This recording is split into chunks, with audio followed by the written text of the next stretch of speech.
Hi friends, welcome to Sandy's Kitchen. இன்னைக்கு நாம வேப்பம்பூ ரசம் செய்ய போறோம். இது உடம்புக்கு ரொம்ப நல்லது. அது எப்படி செய்யணும்னு பார்க்கலாம் வாங்க.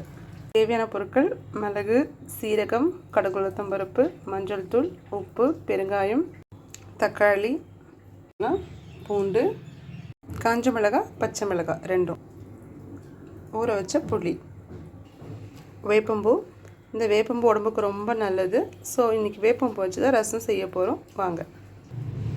ஒரு மிக்ஸி ஜாரில் மிளகு, சீரகம், ஒரு பச்சை மிளகாய், ஒரு காஞ்ச மிளகாய், பூண்டு ஆட் பண்ணிடலாம்.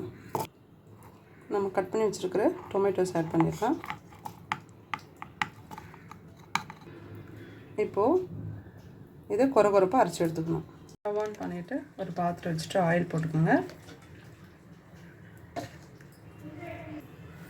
கடுகு உளுத்தம் பருப்பு ஆட் பண்ணிக்கோங்க. இப்போ பச்சை மிளகாவும் காஞ்ச மிளகாவும் நறுக்கி வச்சுருக்கேன், அதை ஆட் பண்ணிக்கலாம்.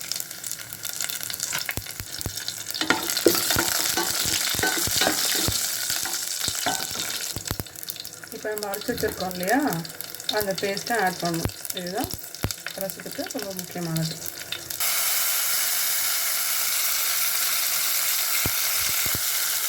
கொஞ்சம் வச்சு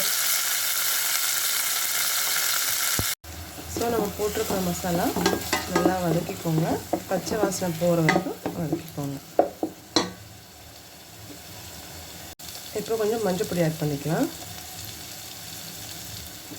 அடுத்து சால்ட் ஆட் பண்ணி அதையும் நல்லா வதக்கி விட்டுருங்க. இப்போ நல்லா மசாலா வதக்கிக்கோங்க.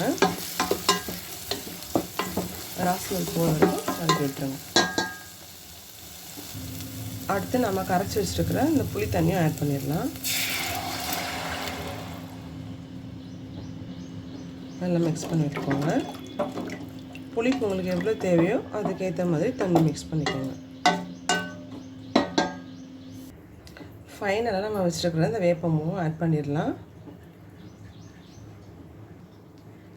கருவேப்பிலை கொத்து போட்டு மூடி போட்டு விட்டுருங்க.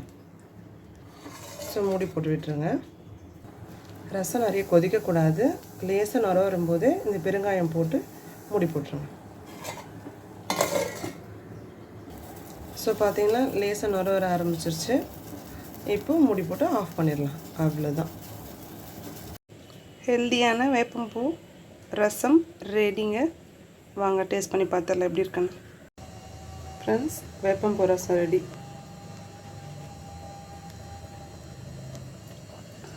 உண்மையாகவும் சூப்பராக இருக்குது. ட்ரை பண்ணி பாருங்கள்.